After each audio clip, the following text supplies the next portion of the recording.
didn't follow this. They didn't follow the criteria. Obviously, they did. Okay, because I was asking that question not because you partook in the 2013 privatization, the answer is that they didn't. From an outsider's perspective. They didn't. You know? A very high-profile participant told me that.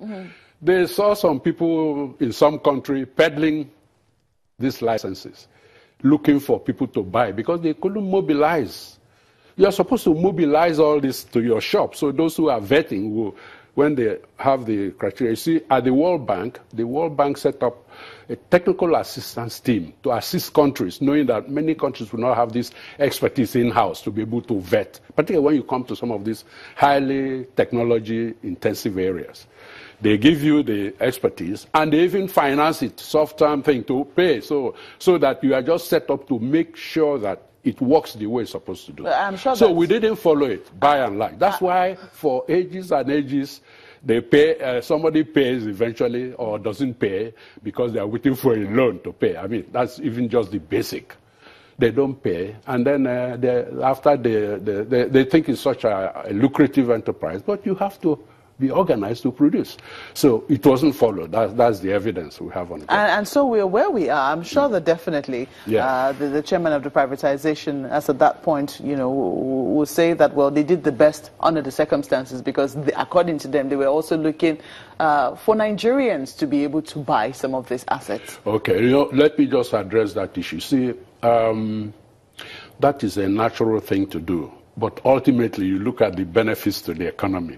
Look at power, for instance. For power, you can't afford to learn on the job.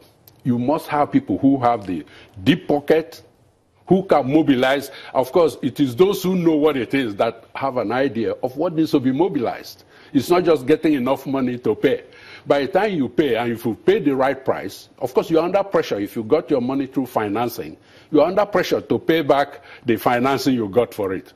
But those who have the deep pocket, those who know the potential of the industry, those who know what needs to be done immediately because they understand the technology and they've managed it before. So it's one thing to want Nigerians to take it over, but Nigerians are going to suffer. All the sectors that use power and the sectors that use the products of those sectors, and you can multiply the chain down the line. Everybody is going to be affected. So you can't afford to take chances. Now, what happens is, if you give it to the right people, the renowned providers, some may be Nigerians, but they have to satisfy that criteria.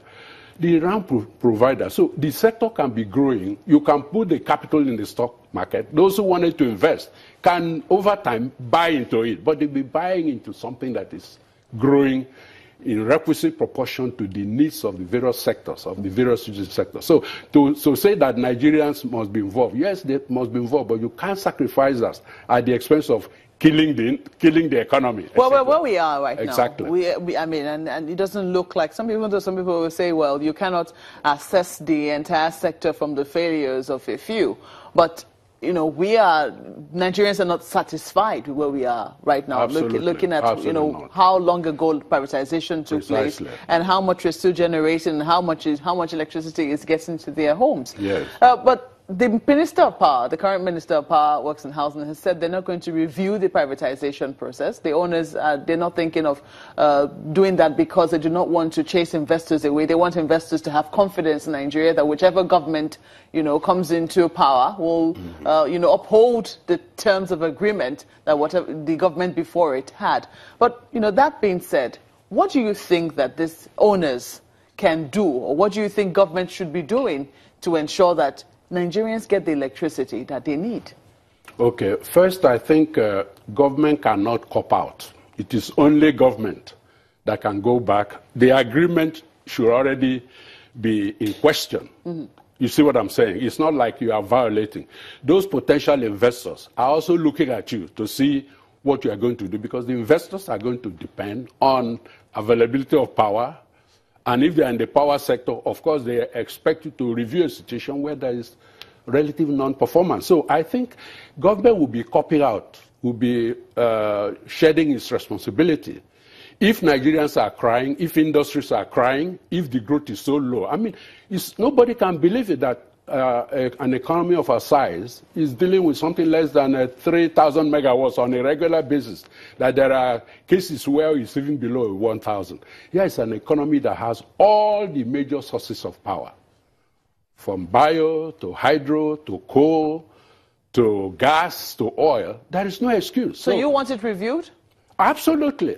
Absolutely. And you see, you review it not in a punitive way. You review it to say, okay, look here, you undertook, and you can quote the agreement to them. You undertook to provide this, provide this. Tell us what your problems are. So when I say review, it's not, you see, I don't want to do zero-sum sort of game where you say, oh, we'll cancel it. No, no, no. But you should be able to vet and see what their problems are. If it is cash, as they've been doing every budget, say, oh, well, there's a big fat thing for the Gencos or Grencos or whatever they are called.